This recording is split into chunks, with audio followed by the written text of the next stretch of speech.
एक राजा था। राजा को कुष्ठ की बीमारी हो गई। उस जमाने में बीमारी को ठीक करने के लिए वैद्य होता था, गांव गांव में वैद्य घूमता था। राजा ने वैद्य को बुलाया और कहा कि तुम कहीं से मेरे लिए दवा लाओ। वैद्य ने कहा कि महाराज आपको कुष्ठ की बीमारी है, हंस और हंसनी का तेल लगाइएगा, 6 महीना तक तो बीमारी आपकी ठीक हो जाएगी। राजा ने कहा कि हंस मिलेगा कहाँ? कहा कि महाराज सरोवर में हंस रहता है और सरोवर में हर साल संत महात्मा स्नान करने के लिए जाते हैं। राजा ने कहा एक काम करो, तुमको बहुत सारा मैं इनाम दूंगा, किसी प्रकार से हंस और हंसनी को पकड़ के लाओ। अब वैद्य जो था वो बुलाया कसाई को, कहा कि भाई आप कसाई है, एक काम कीजिए कहीं से हंस और हंसनी को लाइए, इनाम मिलेगा।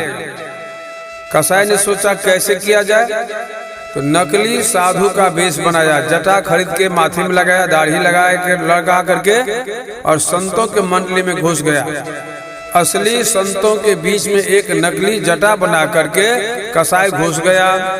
सरोवर के पास जब पहुंचा तो हंस ने कहा अपनी पत्नी से कि चलो चलो संत भगवान आ गए हैं, संतों की सेवा करो। हंसनी ने कहा इस बार संत की सेवा छोड़ दीजिए, क्योंकि इन संतों के बीच में एक नकली संत आए हुए हैं, वो संत नहीं है, कसाई है। राजा को कुष्ठ की बीमारी हो गई है, हम दोनों को पकड़ कर ले जाएगा, मार करके तेल बनाएगा, राजा को देगा लगाने के लिए। 6 महीना तक राजा तेल लगाएगा, कुष्ठ की बीमारी ठीक होगी। हंस ने कहा अरे छोड़ो छोड़ो, सब दिन संतों की सेवा भगवान बचा लेगा। आखिरी में हंसनी ने हंस की बात में आकर के संतों के चरण पर जाकर लोटपोट होने लगे। था तो पक्षी, फिर भी संतों के चरण पर लोटपोट होने लगे। ऐसे करते करते जब कसाई संत के पास पहुंचा हंस और हंस ने, तो कसाई संत ने क्या क्या उठा करके झोली में ले लिया और वापिस चल पड़ा। हंसनी ने कहा हमने पहले कहा था आपको इस बार संत सेवा छोड़ दीजिए। तो पति हंस ने कहा अरे पगले, तुम जानती हो संतों की सेवा करने से भगवान कृपा करते हैं, जरूर संत भगवान कृपा करेंगे, भगवान हमको बचा लेंगे। तो तर्क देती थी हंसनी कि भगवान को बचाना होता तो ये कसाई हमको पकड़ता ही नहीं।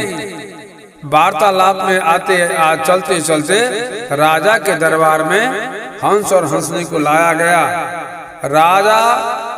राजा बैठे हुए हैं, सभा लगी हुई है और कसाई तलवार को पत्थर पर रगड़ करके तेज करने लगा।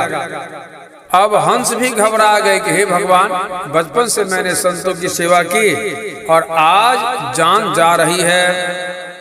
पहले तो हंस नहीं घबराई थी, अब हंस भी घबरा गए। मन ही मन कहते हे भगवान, अब मेरा क्या होगा।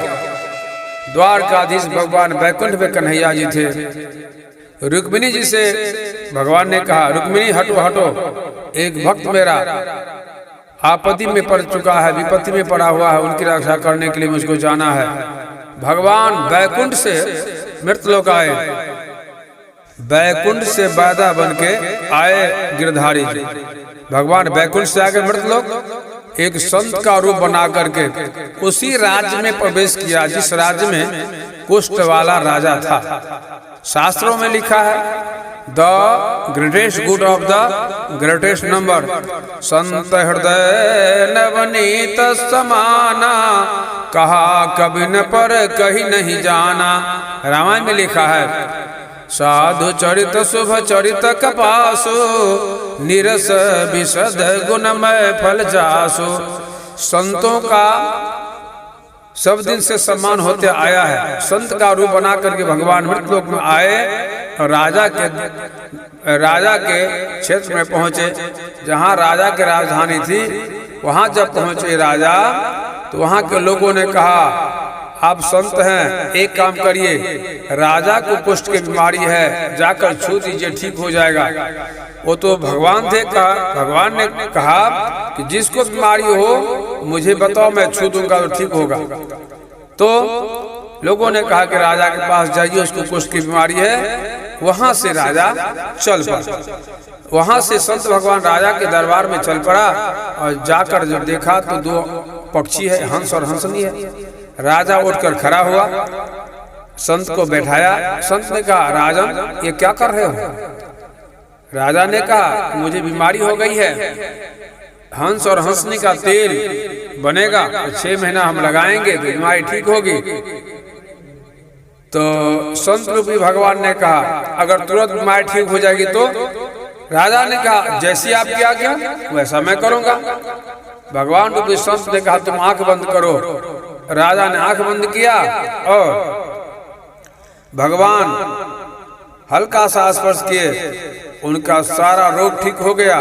राजा ने आंख खोली, देखा कि मेरा रोग खत्म है।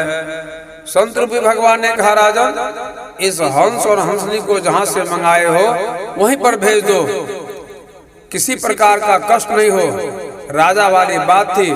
तुरंत कसाई से कहा, सुरक्षित उनको वहां पहुंचाओ जहां से लाए हो, नहीं तो फांसी की सजा तुमको मिलेगी। और उनको दूध कटोरे में डालकर टोकरी में दिया गया। हंस को माथे पर उठाया और चल पड़ा। तब हंस ने कहा हंसनी से, देखा संत की सेवा मैंने बचपन से की है, भगवान संत के बेस में बचाए तो? हंसनी ने कहा कि महाराज वो साक्षात परमपिता परमेश्वर कन्हैया जी थे।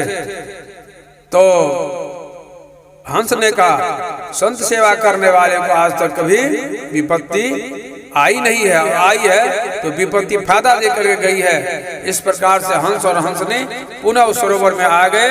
कहने का तात्पर्य है, जिसके घर में संतों की सेवा होती है वहाँ भगवान की कृपा होती है, उनके बाल बच्चे नहीं बिगड़ते हैं। जिसके घर में शराबी की सेवा होती है, जुआरी की सेवा होती है, आवाराओं की सेवा होती है, उनके बाल बच्चे बिगड़ जाते हैं, धन बर्बाद हो जाता है। आगे की बात छोड़िए, यहीं पर नरक भोग करके संसार से चल देता है। बोली श्यावर रामचंद्र की जय। इसलिए एक बात को याद कर लीजिए, संत सेवा कर राम जपो।